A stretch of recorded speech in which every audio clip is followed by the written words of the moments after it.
Example 2 of the fundamental theorem. Find the real zeros from the graph.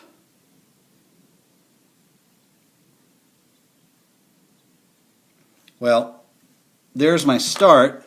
Let me zoom out and make sure I know what this looks like. Ah, there we go. That's one of the classic shapes of a quartic. The limit obviously on both sides goes to positive infinity, but there's a funny thing going on there.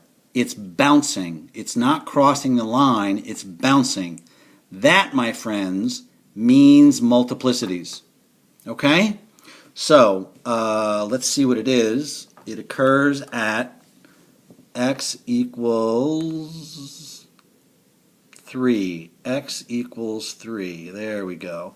Alright, so I got to synthetically divide. So the real zeros are at least 3 and 3. It is in fact possible to have 4 of them, but those are the ones I've got so far. So I'm going to synthetically divide 3, 1, negative 6, 15, negative 36, and 54. Okay? Bring it down, multiply 3, negative 3, 3 to the negative 9, 6, 18, negative 18, negative 54. Again, since it is a 0, I should wind up with a remainder of 0.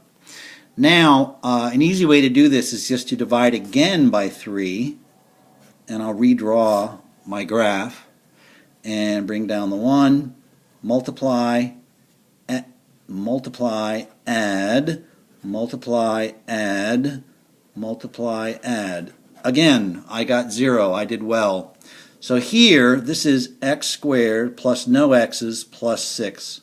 Yes? So far, what I've got is x minus 3 times x minus 3 times x squared plus 6. So far, so good.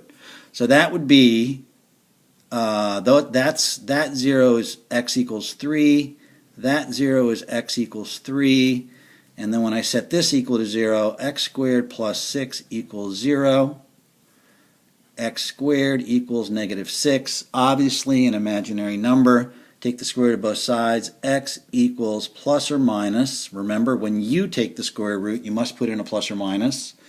Radical negative 1 times a radical 6, which is going to be plus or minus radical 6i.